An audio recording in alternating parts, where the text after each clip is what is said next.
ज्ञान का अहंकार। एक समय की बात है, घमंडी व्यक्ति शहर में पढ़ लिख कर अपने पुराने गांव आया। गांव और शहर के बीच में एक नदी पड़ती थी, जिसको पार करने के बाद ही वह अपने गांव जा सकता था। इसलिए उसने एक नाव वाले को बुलाया और उसके नाव में सवार होकर अपने गांव की ओर चल दिया। कुछ देर चलने के बाद वह घमंड में भरपूर नाविक से पूछने लगा, क्या तुमने कभी व्याकरण पढ़ा है? नाविक कुछ देर के लिए सोच में पड़ गया और फिर बोला, नहीं साहब, मैंने नहीं पढ़ा है। घमंड और अहंकार से भरे हुए व्यक्ति ने हंसते हुए कहा, फिर तो तुमने अपनी आधी जिंदगी व्यर्थ में गंवा दी। थोड़ी देर बाद अपनी पढ़ाई का और घमंड दिखाने के लिए उस व्यक्ति ने नाविक से फिर पूछा, तुमने इतिहास और भूगोल पढ़ा है? नाविक ने ना में सिर हिलाते हुए कहा, नहीं साहब। अहंकारी व्यक्ति ने फिर जोर से ठहाका लगाकर नाविक का मजाक उड़ाते हुए कहा, फिर तो तुमने अपना पूरा जीवन व्यर्थ कर दिया। नाविक को इस बात पर बहुत क्रोध आया, लेकिन वह मन मार कर रह गया और उस व्यक्ति से कुछ नहीं बोला, चुपचाप नाव चलाने लगा।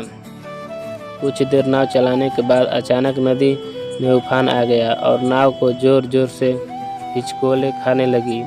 यह देखकर नाविक ने चेहरे पर छोटी सी मुस्कान के साथ ऊंचे स्वर में उस व्यक्ति से पूछा, साहब, आपको तैरना भी आता है या नहीं?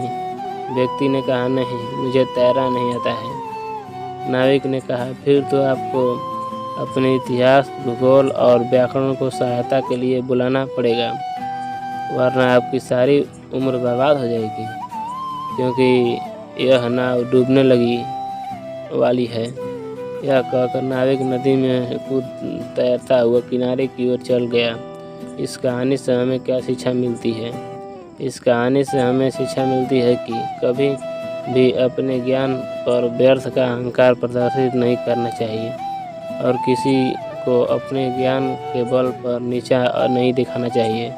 ज्ञान का अहंकार कहानी पढ़कर आपको कैसा लगा और क्या आपने भी कभी ज्ञान का अहंकार किया है तो उसका परिणाम क्या हुआ, यह हमें कमेंट में लिख कर बताएं। अगर आपको कहानी वीडियो अच्छी लगी है तो वीडियो को लाइक और चैनल को सब्सक्राइब अवश्य करें। वीडियो पूरा देखने के लिए धन्यवाद।